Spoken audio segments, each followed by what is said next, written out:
In the days when the drums of 𝐕𝐢𝐝 village called the people to market, the air was always alive with more than the smell of roasted plantain and smoked fish.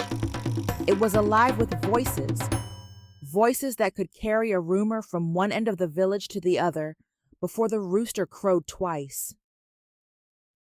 On this morning, the market square was a rainbow of colors.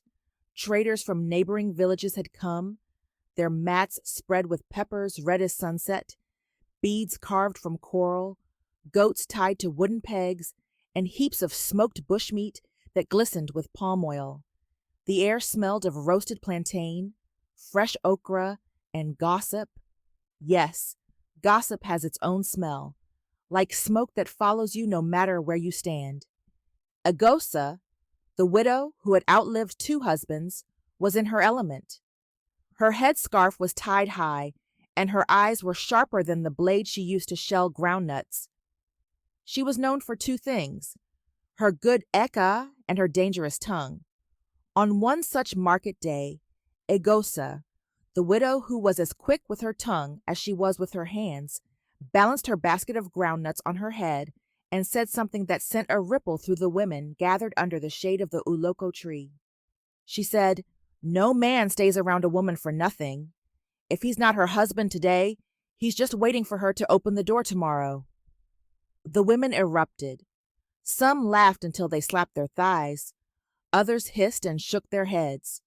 A few covered their mouths, pretending to be shocked, but their eyes shone with the thrill of the gossip that would follow. From the next stall, a young man grinding pepper paused, narrowed his eyes, and muttered, "Women like 𝐕𝐢𝐝𝐶 see hunters in every man." But the damage was done. That single sentence had taken flight like a kite on Harmattan wind. It floated from mouth to mouth, hut to hut, until the question it carried reached even the ears of the palace guards. Are women's male friends just boyfriends in waiting? If this question had a face in 𝐕𝐢𝐝, it was 𝐽𝑆𝐽𝑒𝑤𝐴's. 𝐽𝑆𝐽𝑒𝑤𝐴 was no ordinary man. He was a warrior whose spear had tasted battle in defense of the Oba's lands. He walked like the ground owed him thanks for stepping on it. Broad-shouldered, tall, with eyes that had both kindness and the promise of danger, 𝐽𝑆𝐽𝑒𝑤𝐴 was the sort of man who could make mothers hide their daughters, or push them forward, depending on the mother. And yet, despite his standing, he was unmarried.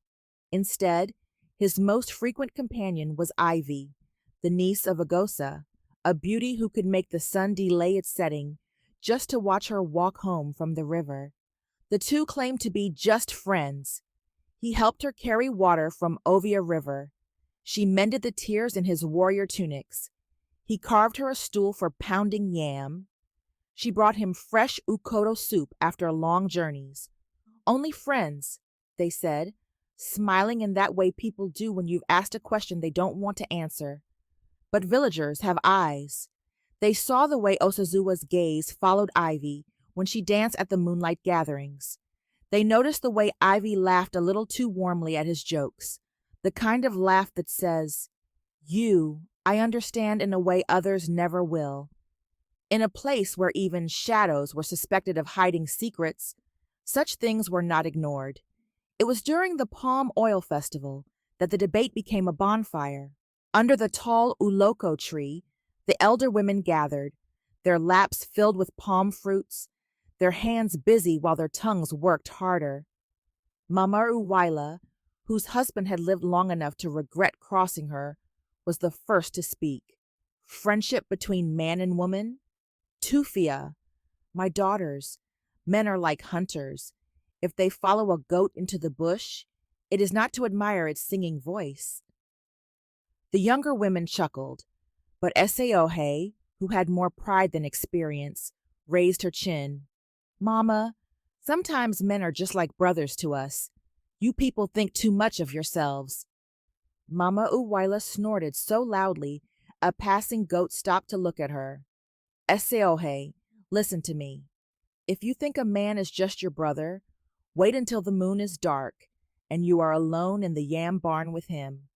You will see how quickly that brother becomes a husband without bride price. The women exploded in laughter. some hiding their faces in their wrappers. But the lines were drawn, the old against the young, the cautious against the hopeful. The matter had now taken root like cassava in the rainy season. The 𝐕𝐢𝐝 festival was the pride of the empire, days of dance, music, and thanksgiving to the ancestors. That year, the palace drums seemed to beat louder than ever. The air smelled of roasted bushmeat and new beginnings. 𝐕𝐢𝐝 and Ivy were seen together again, walking under the lanterns carved from calabash. She was wearing a wrapper of deep indigo. He, a red warrior's sash that marked him as a protector of the realm. But the evening turned sour when a drunken man from 𝐞𝐨 village grabbed Ivy's wrist. Before the man could speak another word, 𝐕𝐢𝐝's hand was on him. The warrior's fist landed once, and the drunk fell like a palm branch cut with a sharp machete. 𝐕𝐢𝐝's arm slipped around Ivy's waist as he led her away, his eyes scanning the crowd like a hawk guarding its nest. People noticed. Oh, they noticed. By dawn, the story was already dressed with embroidery. He held her like she was already his wife. A friend does not look at a woman with the eyes of a man protecting his bride. Aha! Boyfriend in waiting. And when Ivy's betrothed, a trader from 𝐕𝐢𝐝, returned 2 weeks later, the air around the three of them was heavy with unspoken challenges. The gossip grew hotter than the blacksmith's forge.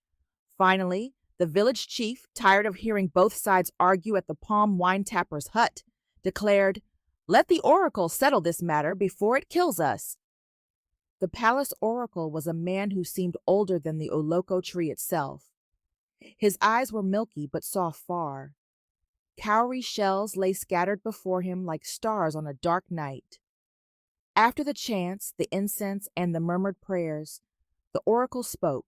A seed by the fire will sprout unless removed. The words landed like a riddle carved in stone. Those who believed men and women could not be just friends clapped their hands in triumph. You see, leave a man close to a woman, and soon you will see love sprouting like beans in a wet calabash. The others shook their heads. Number? It means a friendship can survive if you know how to keep it away from the fire of temptation. The village was now 2 camps, and no one was willing to cross over. The 𝐕𝐢𝐝 River, winding like a silver serpent through 𝐸𝐴TA village, was usually peaceful, singing a gentle song as it passed by the yam farms. But that afternoon, it became a stage for what would fuel gossip for months. Ivy had gone to wash calabashes and herbs by the riverbank. She laughed with a neighbor, her wrapper tucked high, when suddenly her foot slipped on moss.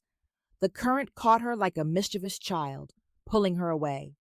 Her cry rang sharp through the air. 𝐕𝐢𝐝, who had been tracking the path of a young bushbuck nearby, heard her scream. Without thinking, he leapt into the water. The villagers who saw him later would describe it as if the river itself parted to let him pass. Strong arms wrestled her from the current, pulling her close, keeping her head above water until she could breathe again. By the time they returned to the village, his warrior cloak clung to him, his face calm, but the villagers, oh, they whispered. Mothers tutted, fathers shook their heads. Even the palace guards, who had seen many battles, muttered, "Is he just a friend?" Ivy's father, a man of stern eyes and little patience for rumors, confronted 𝐕𝐢𝐝 that evening. "I respect you, 𝐕𝐢𝐝, but tell me truly, are you here to protect her or to claim her heart?" 𝐕𝐢𝐝 met his gaze steadily. "Father, I'm a friend, and a friend can save a life without claiming a heart." The villagers weren't convinced. Some said, "A friend carries no wet woman from a river. Only a lover does."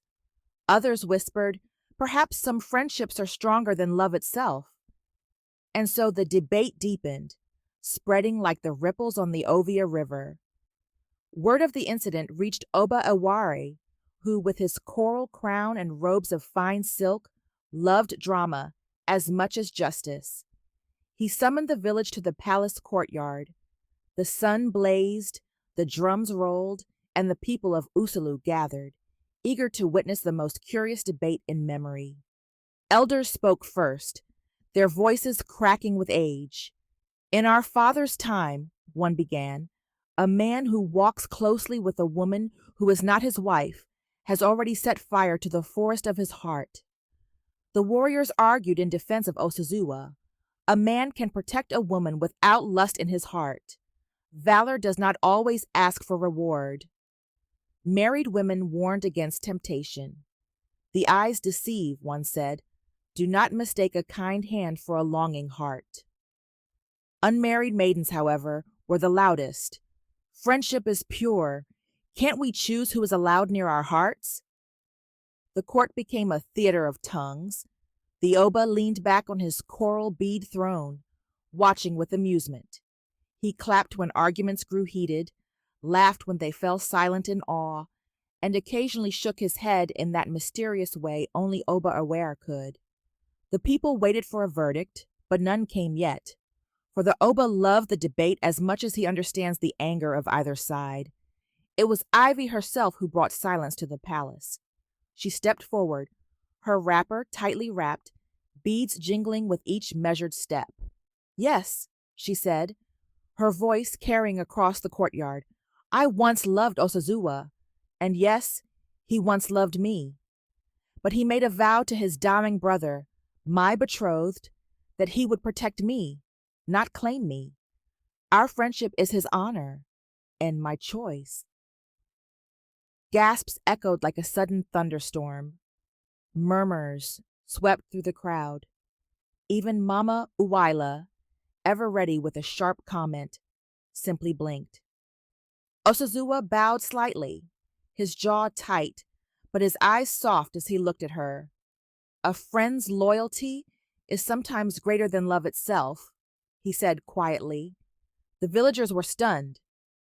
For the first time, the story had a heart, a reason, and a lesson. Friendship and love, they saw, could intertwine in ways the tongue could not explain. Oba Ewari finally rose, coral beads clinking in rhythm with his steps. His voice boomed, carrying over the courtyard. "A friend may be a waiting lover," he said, "but a lover may also be a friend forever. The heart knows its path. The tongue cannot declare it for another." He smiled, his eyes twinkling with the secrets of the empire. "Let it be known that in this village, men and women may walk together, laugh together, save each other, without the need for titles. Let them be judged not by the tongues of others, but by the deeds of their hearts." The crowd erupted in applause, though some continued their whispers. The debate would live on in hushed conversations at the market, by the river, and in the shade of the 𝐕𝐢𝐝 trees. That night, the moon rose over 𝐕𝐢𝐝, casting silver across the rooftops. The village sat in small clusters, sipping palm wine and quietly discussing the day's events. Some swore 𝐈𝐢𝐴 and 𝐈𝐕 would one day marry. Others claimed their bond would remain pure friendship forever. But everyone agreed on one thing: the question would never fully die. And here, dear listener, is where I leave you. In your own heart, in your own village, what is the truth? Are male friends just boyfriends in waiting?